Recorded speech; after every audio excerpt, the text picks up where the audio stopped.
Hello friends, स्वागत है आपका क्वालिफाइड स्टडी 99 चैनल में। दोस्तों, मैं आज आपको बर्निंग कैलिपर की जानकारी देने वाला हूँ। ये बर्निंग कैलिपर का क्वेश्चन हर एक एग्जाम में आता है, चाहे ITI एग्जाम हो, टेक्निकल एग्जाम हो या CTI का एग्जाम हो। यदि आप कोई भी टेक्निकल एग्जाम देने जाएंगे तो आपको इसका कोई ना कोई क्वेश्चन जरूर मिलेगा, क्योंकि ये बहुत ही इंपॉर्टेंट चैप्टर है टेक्निकल के अंदर। और ठीक है फ्रेंड्स, सबसे पहले आपको मैं इसकी डेफिनीसन बताऊँगा। इसकी डेफिनीसन क्या है? बहुत सूक्ष्म मापी यंत्र जिसके द्वारा किसी जॉब का बाहरी व्यास, अंदरूनी व्यास व गहराई तीनों को मापा जाता है, उसे वर्नियर कैलिपर कहते हैं। ठीक है फ्रेंड्स, यदि आप कभी ITI में आपने यदि देखा हो वर्नियर कैलिपर, तो आप उसमें देखेंगे कि उसमें जो बाहरी व्यास है उसको भी आप उससे चेक कर सकते हैं, और इंटरनल डाया यानी कि अंदरूनी व्यास उसको भी चेक कर सकते हैं, और डेप्थ यानी कि गहराई इसको भी उससे माप सकते हैं।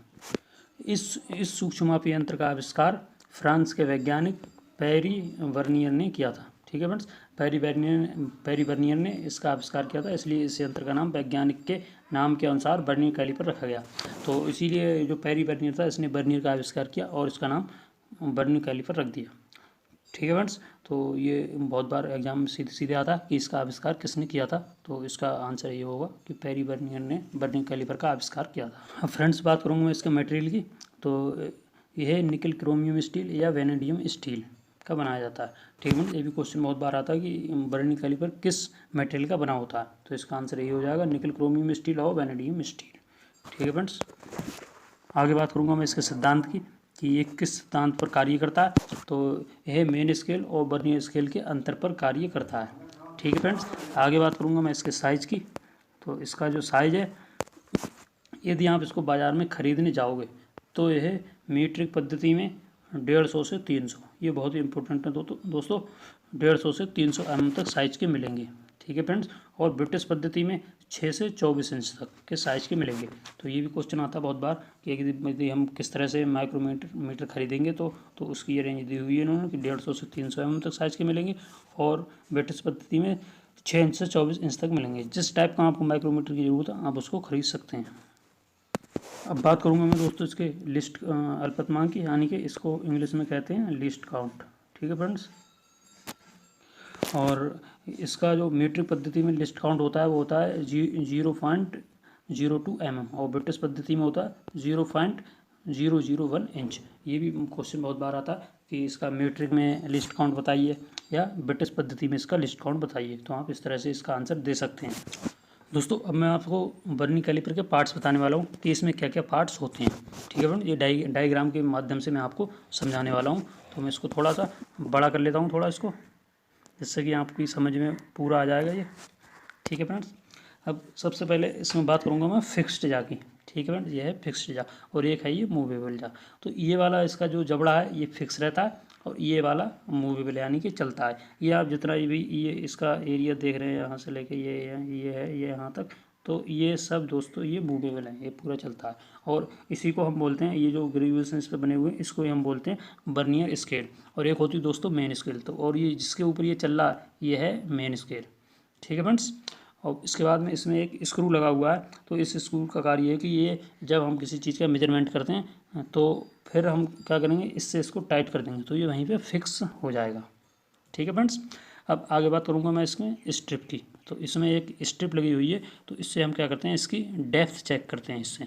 अब यदि आप इसको वर्नियर स्केल को इधर को ऐसे करके इधर को साइड में इधर को लाएंगे तो इस तरह से ये बाहर निकलती रहेगी ऐसे करके। ठीक है फ्रेंड्स, तो इससे डेप्थ चेक होती है।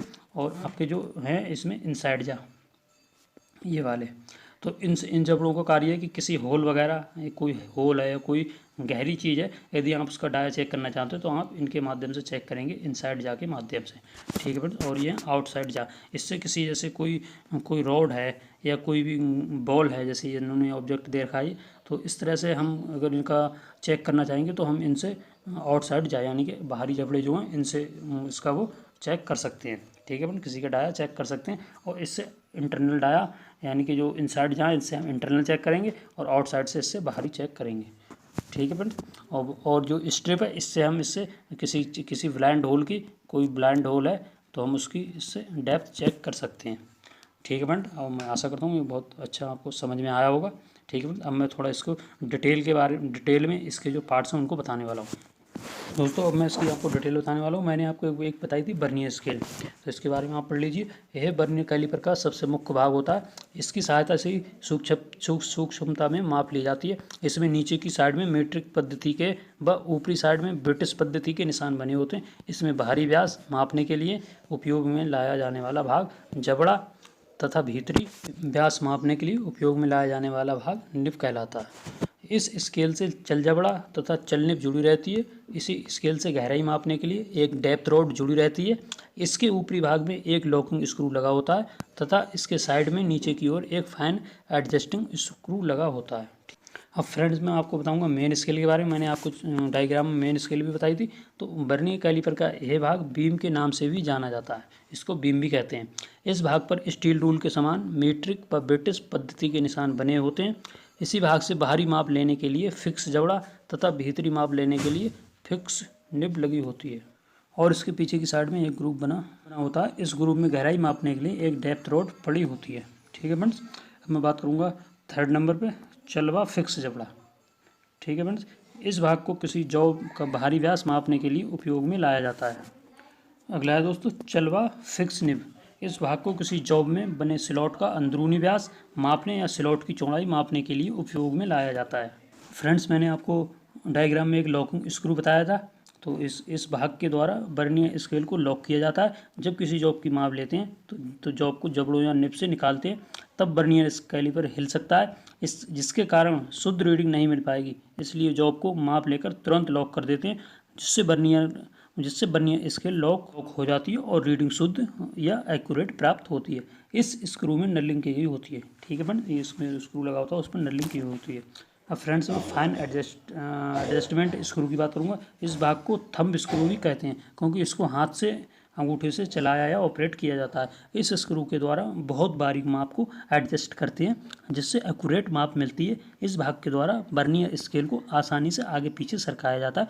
इस स्क्रू में नलिंग की गई होती है। दोस्तों सेवेंथ है डेप्थ रॉड।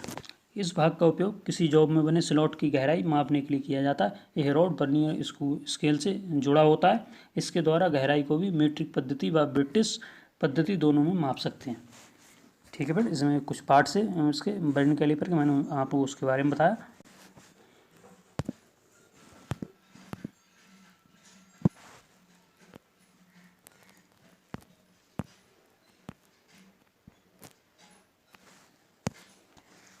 अब दोस्तों मैं आपको बताऊंगा कि बर्नियर कैलिपर के उपयोग कहाँ कहाँ होते हैं। तो मैं इसको थोड़ा जूम कर लेता हूँ। ठीक है फ्रेंड्स, अब मैं आपको बर्नियर कैलिपर के उपयोग बताऊंगा, ये किस उपयोग में आता है। तो टेक्निकल की दुनिया में इसका उपयोग निम्न कार्यों के लिए किया जाता है। नंबर 1 फिटिंग करते समय आवश्यक पार्ट का साइज चेक करने में। ठीक है फ्रेंड, और 2 नंबर पे आऊँगा मैं। 2 नंबर है किसी शाफ्ट का बाहरी व्यास चेक करने में। नंबर 3 है खोखली शाफ्ट या बेरिंग का अंदरूनी व्यास चेक करने में। और 4 है ब्लाइंड बोर की गहराई चेक करने में। और 5 है वर्कशॉप में दिए गए प्रैक्टिकल में जॉब की लंबाई को भी एक्यूरेसी माप सकते हैं। और 6 है जॉब में ड्रिल किए गए होल का व्यास मापने में। और 7 है जॉब में बंद ड्रिलिंग किए गए होल की गहराई मापने में। अब फ्रेंड्स मैं आपको बर्नियर कैलिपर की सावधानी बताना चाहता हूँ कि आप इसका उपयोग करेंगे तो किस तरह से सावधानी बरतेंगे। तो बर्नियर कैलिपर को उपयोग करते समय निम्न बातें ध्यान रखनी चाहिए, जो कि निम्न प्रकार से। फर्स्ट है इसको उपयोग करने से पहले शून्य त्रुटि चेक कर लेनी चाहिए। ठीक। सेकेंड है दोस्तों इसको कभी भी कटिंग टूल्स व हैंड टूल्स के साथ मिलाकर नहीं रखना चाहिए, अन्यथा इसकी सूक्ष्मता समाप्त हो जाएगी। ठीक है फ्रेंड। और थर्ड नंबर है लेथ मशीन पर टर्निंग या अन्य ऑपरेशन करते समय मशीन रोककर जॉब का साइज चेक करना चाहिए। ठीक है फ्रेंड, चलती मशीन पर इससे जॉब का साइज चेक नहीं करना चाहिए। अब बात करूँगा दोस्तों 4 नंबर की, मशीन के चलते हुए चेक नहीं करना चाहिए। इससे जॉब ये थोड़ा थोड़ा गलत कर दिया ना, तो होगा कि इससे जो बर्नियर कैलिपर है उसके जबड़े गिर जाएंगे। ठीक है फ्रेंड्स, इसमें ये जो उन्होंने थोड़ा गलत कर दिया।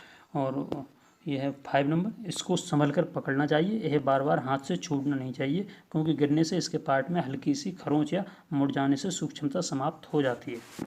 ठीक है, इसको बहुत सही से पकड़ना चाहिए।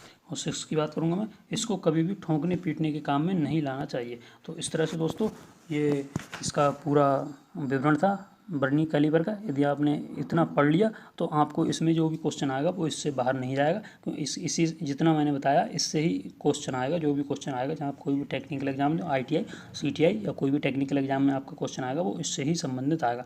तो आशा करता हूँ दोस्तों जानकारी आपको अच्छी लगी होगी, और यदि आपने चैनल को सब्सक्राइब नहीं किया तो आप चैनल को सब्सक्राइब कर लें, क्योंकि इस चैनल पर ऐसी ही वीडियो आपको लगातार मिलने वाली हैं, और जिससे कि आपकी, यदि आप कोई भी तैयारी कर रहे हैं ITI CTI या टेक्निकल, तो आपकी तैयारी बहुत अच्छी हो जाएगी। तो इसलिए आपको चैनल को सब्सक्राइब जरूर करना चाहिए। और दोस्तों चैनल पे बहुत प्रैक्टिस सेट पड़े हुए हैं, तो आप प्रैक्टिस सेट को भी देख सकते हैं, जिससे कि आपकी तैयारी अच्छी हो जाए। यदि आप CTI का एग्ज़ाम देने वाले हैं, और कुछ शॉर्ट वीडियो दोस्तों मैंने इस पर डाल रखी है, तो आप उन शॉर्ट वीडियो को भी यहाँ से पढ़ सकते हैं, जिसमें 3-3 4-4 क्वेश्चन मिले हुए हैं। तो ठीक है फ्रेंड, इसी के साथ वीडियो समाप्त करता हूँ। जय हिंद, जय भारत।